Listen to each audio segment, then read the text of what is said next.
Very good morning. Last video में हमने question number 275 तक डिस्कस कर लिए थे। इस वीडियो में हम 276 क्वेश्चन नंबर के आगे डिस्कस करेंगे।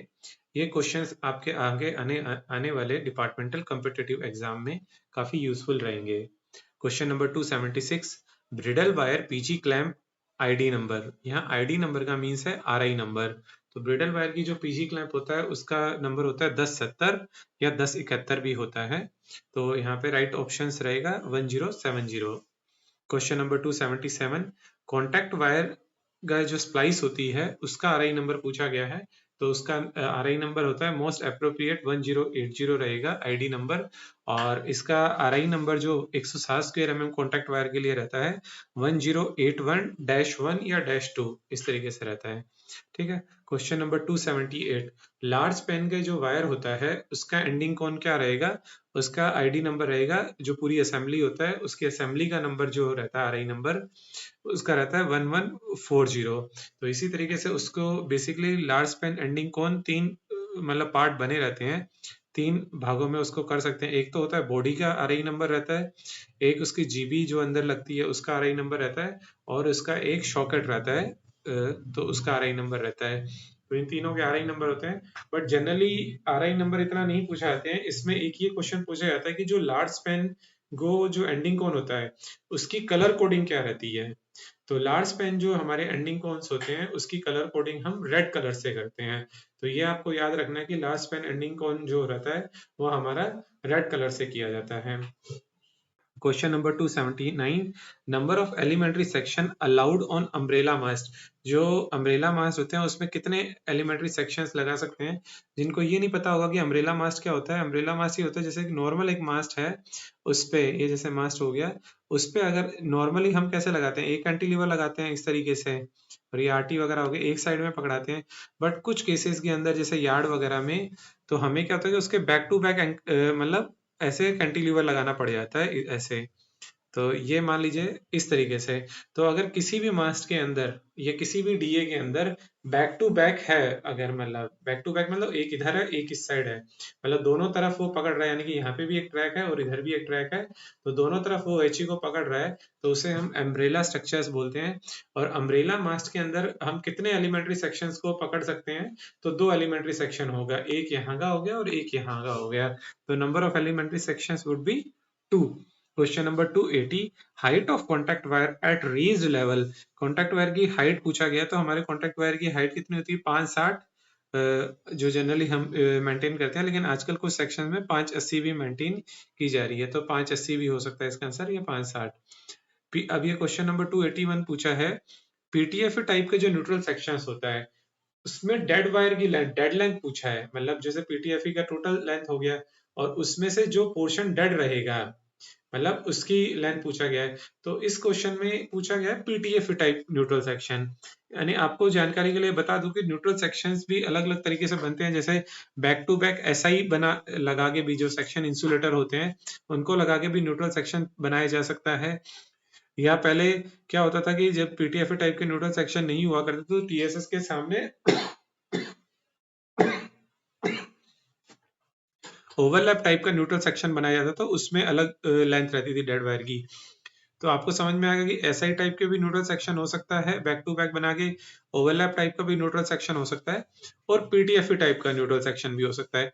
अब पीटीएफ टाइप के न्यूट्रल सेक्शन में भी दो तरीके के होते हैं, जो रेलवे ने या आरडीएसओ ने, जो रेलवे का एक अप्रूवल की ब्रांच कह सकते हैं, या तो उसने आरडीएसओ के ने दो वेंडर्स को अप्रूव कर रखा है, जिसे हम बोलते हैं, एक होता है अर्थर फ्लोरी का और दूसरा होता है गैलेंड। अर्थर फ्लोरी फ्लोरी और गैलेंड, तो जनरली ये दो ही यूज करते हैं, और अभी के टाइम में मैक्सिमम जगह अर्थर फ्लोरी का ही हम PTF type neutral sections use करते हैं, क्योंकि इसमें ऐसा देखा गया है कि पेंटो एंटेंगलमेंट की समस्याएं कम है अर्थर फ्लोरी में, और गैलेंड में थोड़ी सी ऐसा देखा गया है कि ज्यादा है।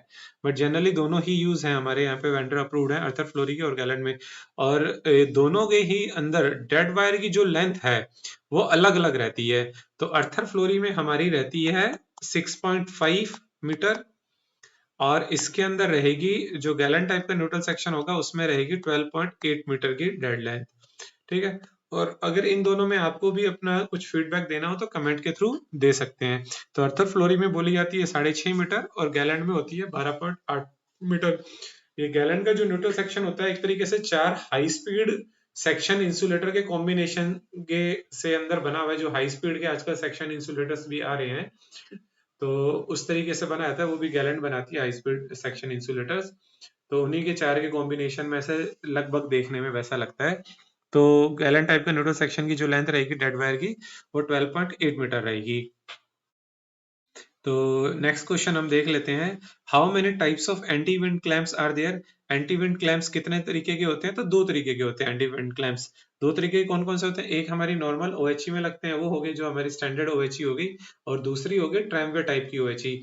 और ट्रैमवे टाइप की ओएचई के अंदर जैसे ये जो लेंथ होती है ऊपर वाला जो रहता है, हम ये ऐसे ऐसे करके ऐसे, ये जो लेंथ होती है ऊपर जो इस तरीके का, तो ये लेंथ क्या होगी? ज्यादा होगी as compare to normal OHE के कंपैरिजन में।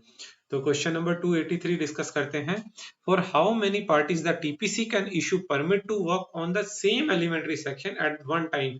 ये बहुत ही इंपॉर्टेंट क्वेश्चन है कि टीपीसी जो होता है, अगर एक एलिमेंट्री सेक्शन के अंदर कितने पार्टीज को वो परमिट टू वर्क दे सकता है, तो टीपीसी केवल एक ही पार्टी को देगा, और जो मेन पार्टी होगी जिसको टीपीसी ने हैंडओवर कर रखा है, वो काफी सारी पार्टी को शेडो ब्लॉक दे सकती है। मतलब जैसे होता है ना कि हमारे जैसे कुछ स्टेशन ए मान लीजिए और बी मान लीजिए, एक पार्टी काम कर रही है यहाँ और बी पार्टी को इस मतलब करना है, तो ए पार्टी बी पार्टी को शेडो ब्लॉक दे देगी और ए पार्टी को टीपीसी ने दिया। अब टीपीसी दोनों को नहीं देगी, ए पार्टी और बी पार्टी को, मतलब ए स्टेशन के पास में जो करने वाली पार्टी, ए पार्टी ऐसे स्मॉल है और बी पार्टी, बट टीपीसी ए को हैंड ओवर करेगी और फिर ये इसको फर्दर शेडो ब्लॉक दे देगा।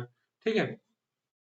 Maximum number of cantilevers on a drop arm, जो हमारे ड्रॉप आर्म होती है डीए जिसे हम बोलते हैं ड्रॉप आर्म, इसको शॉर्ट फॉर्म में हम डीए भी बोल देते हैं, जो बूम असेंबली के साथ में हम लगाते हैं ओएचयू को पकड़ने के लिए। तो उसमें कितने नंबर ऑफ कैंटिलीवर्स हम लगा सकते हैं? तो उसमें हम मैक्सिमम 4 कैंटिलीवर्स लगाते हैं। या तो आप 2 बैक टू बैक लगा लो, मतलब जैसे जैसे मैंने बताया था अम्ब्रेला टाइप में, जैसे ये हमारा डीए हो गया तो 2 इधर लगा लो, एक इधर, एक मतलब इस तरीके से back to back, sorry back to back, या 3 एक साइड में लगा लो, एक इस तरह। तो मैक्सिमम हम कैंटिलीवर 4 ही लगा सकते हैं। Next question 285, एसीटीएम। एसीटीएम का फुल फॉर्म क्या होता है? एसीटीएम का full form AC traction manual है। इसी के अंदर हमारे जो ओएचई से रिलेटेड या टीआरडी पीएसआई के जो भी रूल्स रेगुलेशंस है ट्रैक्शन से रिलेटेड, एसी ट्रैक्शन से रिलेटेड, ना कि डीसी ट्रैक्शन से, वो सब कुछ लिखे गए हैं। Question number 286, GR and SR. G and SR से क्या मतलब है? जीआर का मीन्स होता है जनरल रूल्स एंड एसआर का मतलब होता है सब्सिडरी रूल्स। तो इसका राइट आंसर हो जाएगा option A. Question number 287, C O R E, CORE. CORE की फुल फॉर्म क्या है? कोर की फुल फॉर्म है central organisation for railway electrification. Option B हो गया कोर का, central organisation for railway electrification. इसी तरीके से आरडीएसओ की फुल फॉर्म क्या है? ये फुल फॉर्म के बारे में हर एग्जाम, जो भी डिपार्टमेंटल एग्जाम होता है उसमें क्वेश्चंस पूछे जाते हैं, तो आपको फुल फॉर्म अच्छे से याद होनी चाहिए। कुछ आरडीएसओ की फुल फॉर्म रहती है हमारी research design and standard organisation. तो इसका भी राइट आंसर हो गया ऑप्शन है। आरडीएसओ का मेन जो ब्रांच है वो कहाँ स्थित है? लखनऊ के अंदर, लखनऊ में मानिक नगर है वहां है। और कोर का मेन ब्रांच जो स्थित है, जो इसका हेडक्वार्टर है, वो है प्रयागराज में।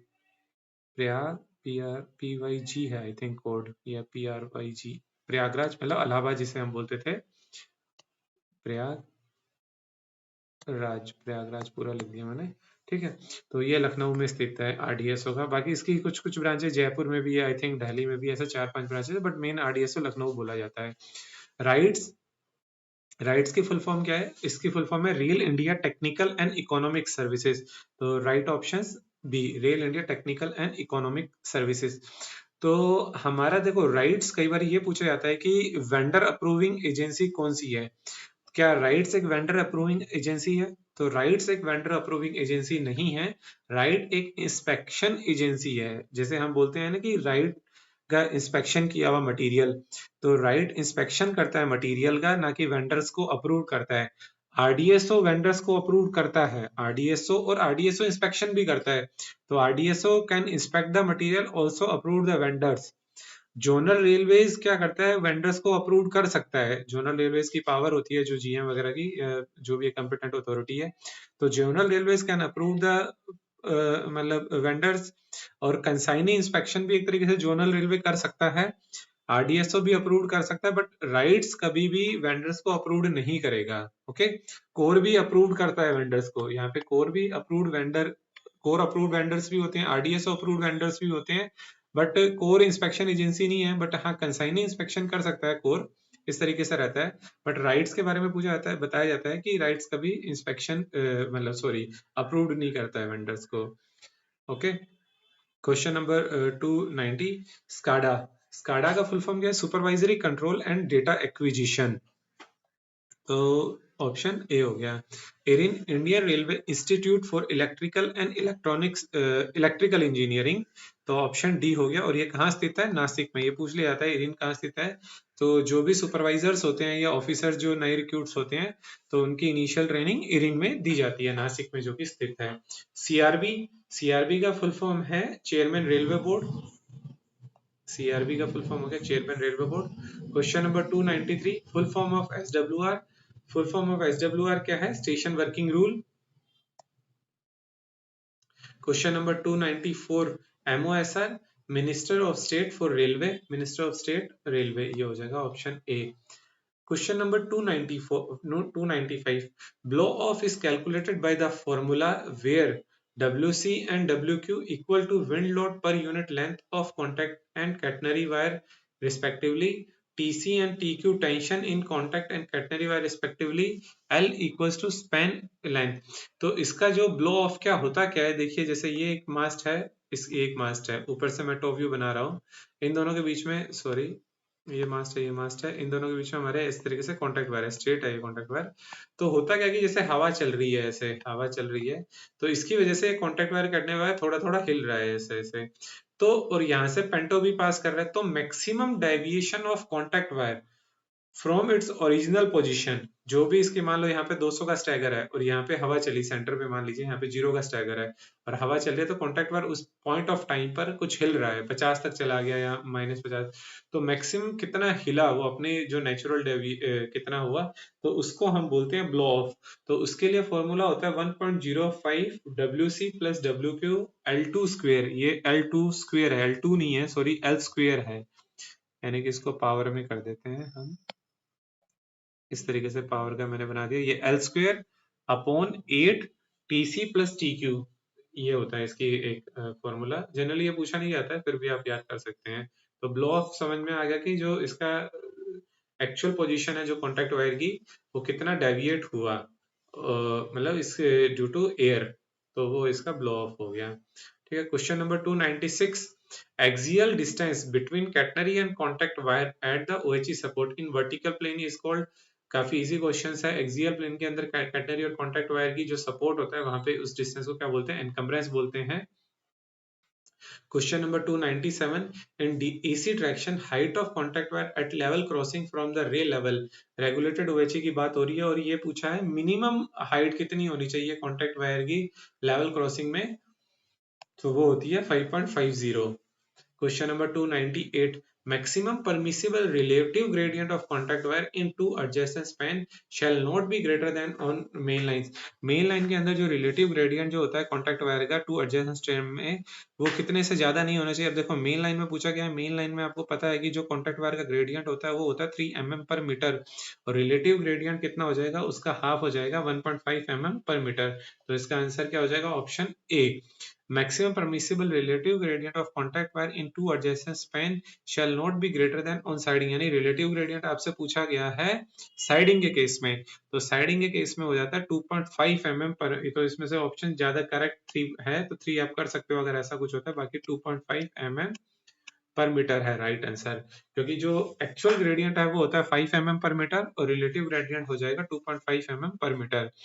Question number 300, the displacement of contact wire with respect to pantograph axis is called।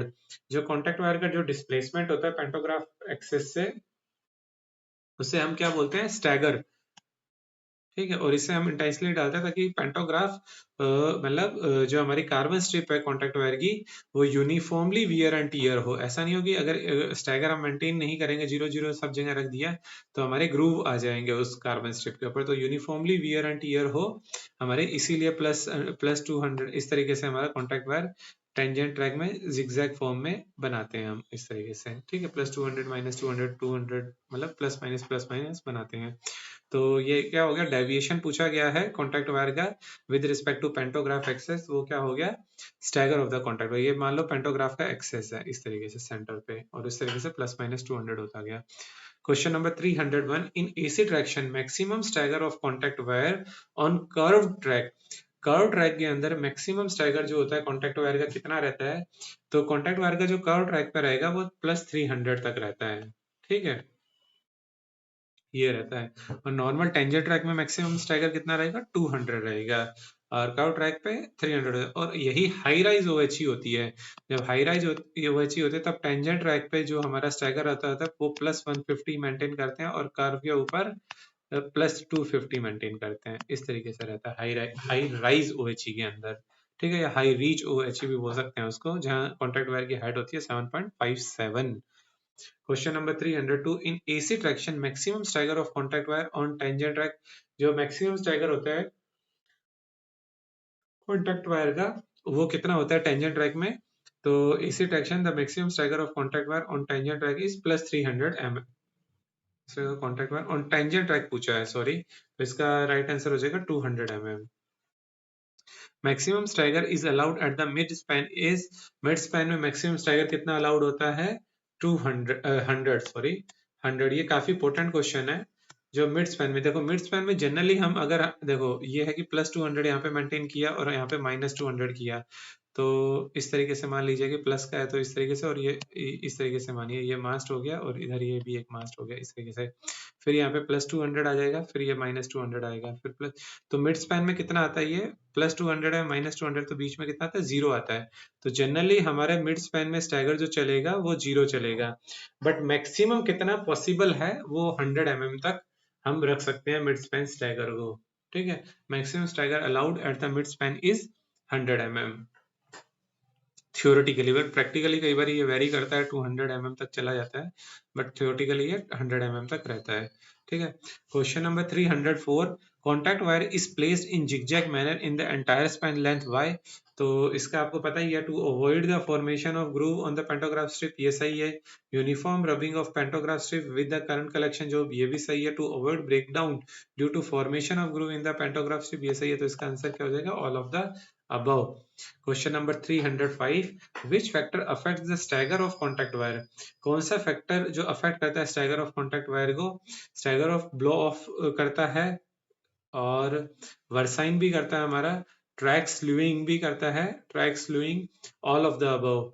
तो इसका आंसर क्या हो जाएगा, all of the above. Blow off आपको बताया ही था कि पेंटोग्राफ जो हमारा कॉन्टैक्ट वायर होता है विंड वगैरह की वजह से इधर उधर हो रहा है, तो उससे भी स्टैगर अफेक्ट करेगा। ठीक है, वर्साइन यानी कर्व है, कर्व की वजह से भी हम स्टैगर को हम क्या करते हैं उस तरीके से +100 300 या उस तरीके से एडजस्ट करते हैं। ठीक है, ट्रैक स्लूइंग, ट्रैक स्लूइंग मतलब अगर उसमें अंदर कुछ भी स्लो ही कर रहे हैं, मतलब जैसे कुछ भी उसमें सुपर एलिवेशन वगैरह है। ठीक है, कर्व होता है तो कर्व के अंदर क्या होगा, सुपर एलिवेशन रहेगा। सुपर एलिवेशन की वजह से भी हमारा स्टैगर जो होगा वो वेरी करेगा। तो ये सब है कि इस पे हमारे उस तरीके से हम स्टैगर को मेंटेन करते हैं। ये सब फैक्टर्स हैं, एक तरीके से ब्लो ऑफ भी देखा जाता है, वर्साइन भी देखा जाता है, ट्रैक स्लूइंग भी रखा जाता है before finalising the stagger of contact wire. Question number 306. The displacement of contact wire from its original position due to wind pressure across the track is called, तो इसका आंसर हो जाएगा blow off। Displacement of contact wire यानी contact wire का displacement इसकी original pressure से due to wind pressure यानी कि हवा के दबाव की वजह से across the track is called blow off। Question number 307. On tangent track, contact wire is 200 mm at support. What will be the catenary wire stagger? Tangent track में अंदर कॉन्टैक्ट वायर का स्टैगर अगर 200 mm है at support, what will be the catenary wire stagger. तो catenary wire का stagger क्या रहता है, 0 रहता है। कॉन्टैक्ट वायर का क्या रहता है, 200 +200 -200 +200 माइनस, तो कैटनरी वायर का क्या हो जाएगा, जीरो हो जाएगा। Question number 308, on curve track contact wire stagger is 300 mm at support, what will be the catenary wire. तो कॉन्टैक्ट वायर का 300 है, तो हम इसमें जनरली हम डेड प्लम रखते हैं, बट कैटनरी वायर का स्टैगर हम 100 mm तक रखते हैं इस केस में। तो ये हो गया 100 mm। कैटनरी वायर का स्टैगर क्या रह जाएगा, 100 mm। Question number 309. The offset of the track center from the chord joining the two adjacent point at the track center is called versine. तो राइट आंसर क्या हो जाएगा, versine। इस तरीके से हमारा कर्व है, ठीक है, और ये दो पॉइंट्स को जोड़ा जा रहा है। जैसे ये मान लीजिए, तो इसने क्वेश्चन में यही पूछा, the offset of track centre, यानी ये दो पॉइंट्स को जोड़ा, तो ये कितना ऑफसेट हुआ यहाँ से यहाँ तक, उसको हम क्या बोलेंगे, versine. The offset of track centre from the code joining the two adjacent point, यानी ये पॉइंट और ये पॉइंट को जोड़ देते हैं, at the track centre is called versine. ये इसको हम क्या बोलते हैं, वर्साइन बोलते हैं, ठीक है। यानी कितना ऑफसेट हुआ, ये ट्रैक है हमारा, और इन दोनों को हमने जोड़ दिया एक बारी के लिए, एक टाइम के लिए समझाने के लिए, तो ये जो ऑफसेट हुआ ट्रैक का, उसे हम बोलते हैं versine. Question number 310, which type of turnout is best for the main line. Main line के लिए कौन सा टाइप का टर्नआउट बेस्ट होता है, तो ओवरलैप टाइप के टर्नआउट ही बेस्ट होते हैं। Question number 310. At the obligatory location, turnout contact wire is kept dash mm above from the main line contact wire। तो इसमें पूछा गया obligatory location पे जो हमारा टर्नआउट का वायर होता है कॉन्टैक्ट वायर का, मतलब वो कितना ऊपर रखा जाता है मेन लाइन के। तो ये काफी इजी क्वेश्चन है, 50 mm अबव रखा जाता है, 50 mm या फिर 5 सेंटीमीटर। ये ऑप्शंस गलत दे रखा है, इसका आंसर होता है बी, बी यानी 50 mm अबव रहेगा, ठीक है। 50 और हाई, जैसे मैंने अभी एक रिसेंट में एक वीडियो बनाया था हाई स्पीड ओएचई का, तो उसमें क्लियर कट मैंडेट है कि ऑब्लिगेटरी लोकेशन पे आपको 50 mm से 60 mm के बीच में ही आपको रखना है। जनरली हम क्या करते थे, जहाँ पे हाई स्पीड ओएचई नहीं है, यानी कि जनरली 110 या 120 की स्पीड के जो सेक्शंस है, वहाँ हम 50 mm या अप्रोक्सीमेटली 45 mm भी रख देते थे। तो लेकिन आपको हाई स्पीड ओएचई अगर डिजाइन करनी है तो 50 mm से 60 mm के बीच में ही रखना है ये ऑब्लिगेटरी लोकेशन पर, ठीक है। Question number 312, the arrangement of overlap type turnout will be. तो ओवरलैप टाइप ऑफ टर्नआउट का अरेंजमेंट किस तरीके से होता है, ये टू स्पैन में होता है। टू स्पैन का मीन्स हो गया, एक ओवरलैपिंग स्पैन हो गया और दूसरा एंकरिंग वाला स्पैन हो गया, तो दो स्पैन हो गए। Question number 313, the arrangement of नकल टाइप टर्नआउट विल बी। तो नकल टाइप का टर्नआउट जो होता है वो एक ही स्पैन में हो जाता है, तो इसका आंसर वन स्पैन रहेगा। आप कमेंट बॉक्स में बता भी सकते हैं, बट नकल उसमें एक ही स्पैन में हो जाता है, इसमें termination. The arrangement of cross type turnout will be. तो क्रॉस टाइप के टर्नआउट का स्पैन भी मेरे ख्याल से वन रहता है। इस क्वेश्चन को आप आंसर कर सकते हैं, बट दो भी इसमें दे रखा है। जनरली ये यूज नहीं होते हैं नकल टाइप क्रॉस टाइप, ये पुरानी हुई चीज है, शायद मुंबई वगैरह में हो, बट अभी जो भी कोर ने जो भी काम कराया है उसमें ओवरलैप टाइप के टर्नआउट ही मेंटेन किए गए हैं। Which type of turnout is most suitable for high speed ओवेची। तो जैसे कि मैंने बताया हाई स्पीड ओवेची में कौन सा टाइप के टर्नआउट होंगे, ओवरलैप टाइप के टर्नआउट होंगे, और अभी के टाइम में हर ओवेची के अंदर ओवरलैप टाइप के टर्नआउट ही डिजाइन हुए हैं। Question number 316. In overlap type turnout, the normal desirable length of zone where the panto contacts both contact wire will be। तो अब इसमें UIOL या IOL के बारे में पूछा गया है, यानी ओवरलैप के बारे में पूछा है। जो UIOL या IOL बनते हैं उसमें पेंटोग्राफ का जो स्वैपिंग जोन होता है, यानी पेंटोग्राफ दोनों वायर को जो पकड़ के चलता है, वो नॉर्मली कितना मेंटेन किया जाता है। नॉर्मल पूछा है, डिजायरेबल, नॉर्मल डिजायरेबल पूछा है, तो वो 6 से 9 मीटर होता है। बट मिनिमम अगर पूछ लिया जाए कि कितना मिनिमम होता है यूआईएल और आईयूएल के केस में, तो 2 मीटर होता है। मिनिमम स्वैपिंग पूछा जाए 2 मीटर, नॉर्मल डिजायरेबल पूछा जाए 6 से 9 मीटर, ठीक है। Question number 317, during movement of panto from cross over to main line take on should be within. तो ये टेक ऑन जो होता है 650 से 720 के बीच में होता है, 650 से 720 mm। और high rise sorry high speed जो बची है उसके अंदर होता है ये 700 mm से 720 mm के बीच में होता है, हाई स्पीड ओएचई के अंदर, ठीक है। 160 की एमपीएच के जो सेक्शन अभी डिजाइन हो रहे हैं, बट जनरली हमारा टेक ऑन टेक ऑफ क्या रहता है, 650 से 720 के बीच में रहता है, तो ऑप्शन सी हो गया इसका answer. Question number 318, a neutral section is provided in OHE between two 25 KV single phase 50 hertz traction system due to. तो ये आपको काफी पता ही है कि पीटीएफई टाइप के न्यूट्रल सेक्शन हम कहाँ लगाते हैं। दो टीएसएस के सप्लाई की, देखो दो टीएसएस क्या होते हैं, क्या है, दोनों अलग अलग, जनरली दो अलग अलग फेज से होते हैं। अगर अगर हम पीटीएफई टाइप का न्यूट्रल सेक्शन ना बनाएंगे या न्यूट्रल सेक्शन नहीं बनाएंगे तो दोनों फीड आपस में मर्ज हो सकती है। तो इस तरीके से हम इसको बनाते हैं। तो इसका आंसर क्या होगा, to separate the zones which feeds by the adjacent substation at different phase में अगर substation कर रहा है तो लगाएंगे। to increase the current carrying capacity of the OHE, ये wrong है। इसे to minimize the voltage drop in OHE conductors, ये भी गलत है। तो आंसर क्या हो जाएगा, option A, to separate the zones which feed by the adjacent substation of different phase। Question number 319. Normally, power generation and transmission system of the supply authority are of three-phase type. An incoming supply is taken in consecutive 25 kV AC is of different phase in rotation due to balance the traction load। देखो इसका question का मतलब क्या होता है कि हमारे पास में जो स्टेट इलेक्ट्रिसिटी बोर्ड होती है उनकी सप्लाई होती है RYB। तो हम जो पहला TSS होगा उसमें हम यूज करेंगे RY, दूसरा वाला TSS होगा उसमें हम यूज करेंगे सॉरी Y और B।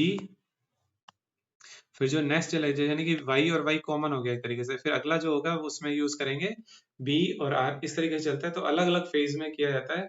तो इस तरीके से किया जाता है ताकि फेज जो बर्डन है, किसी फेज अनबैलेंस की समस्या ग्रिड के ऊपर ना हो जाए।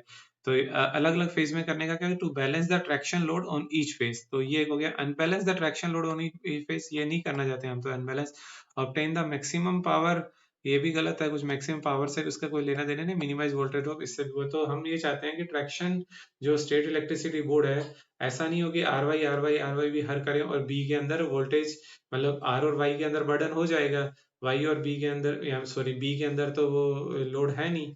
तो इस तरीके से फेज अनबैलेंस की समस्या ना आए, तो उस तरीके से करते हैं। तो हम अलग अलग फेज में यूज करते हैं। Question number 320। Normally bridging interrupters at SP are in. तो ब्रिजिंग इंटरप्टर्स हमारे जनरली ओपन पोजीशन में रहते हैं एसपी के, केवल फीड जब एक्सटेंड करना होता है थ्रू द, मतलब मान लो एक टीएसएस आपका बैठ गया है तो हमें फीड एक्सटेंड करना है, तब हम ब्रिजिंग इंटरप्टर्स को क्लोज करते हैं। Question number 321। Normally insulated overlap is employed opposite feeding post. ठीक है, इंसुलेटेड ओवरलैप कहाँ एम्प्लॉयड कर रहे हैं, ऑपोजिट द फीडिंग पोस्ट। आपको पता है कि फीडिंग पोस्ट के जो होता है उसके इंसुलेटेड ओवरलैप बनाया जाता है। What precaution should be taken when the adjacent TSS supply is extended up to feeding post by closing bridging interrupters at SP. तो हमें क्या प्रिकॉशन लेनी होती है, handed over a caution order to driver for lower the panto before approaching insulated overlap. ये बिल्कुल सही है। Both side of feeding post power supply should be switched off. Both side of feeding post power supply, हाँ उस feeding post के across दोनों supply को बंद कर देना है। Both feeder CB should be in open position, हाँ उस वाले टीएसएस की तो फीडर सीबी को ओपन रखना ही पड़ेगा, तभी तो हम मतलब फीड को बढ़ा रहे हैं ना, और दूसरे वाले टीएसएस की फीड को यहाँ तक लेके आ रहे हैं उस टीएसएस, जैसे मान लीजिए ये टीएसएस 1 है और यहाँ पे एक एसपी हो गया, फिर ये टीएसएस 2 हो गया, फिर यहाँ पे एक और टीएसएस मानिए, सॉरी यहाँ पे एक और एसपी हो गया, फिर एक और टीएसएस हो गया। तो क्वेश्चन क्या पूछा जा रहा है, ए मान लेते हैं इसको, इसको बी मान लेते हैं और सी मान लेते हैं। अब ये मान लेते हैं बी जो टीएसएस है वो बैठ गया, तो आप क्या करोगे, इस वाले एसपी की फीड को कहाँ तक लेके आओगे, इस वाले न्यूट्रल सेक्शन तक ले आओगे, इधर जो टीएसएस की जो है बना हुआ, मतलब इधर जो इस साइड मान लेते हैं, और इस वाले टीएसएस की इधर तक ले आओगे। ठीक है, तो ये आपको न्यूट्रल सेक्शन क्या होगा, ये भी बाईपास हो जाएगा। बट यहाँ जो न्यूट्रल सेक्शन है वहां आपको, अब देखो इसमें क्वेश्चन क्या बोला गया है कि क्वेश्चन ऑर्डर कब देने की जरूरत पड़ जाती है या लोअर कराने की जरूरत कब पड़ जाती है, जब ओवरलैप टाइप के न्यूट्रल सेक्शंस थे।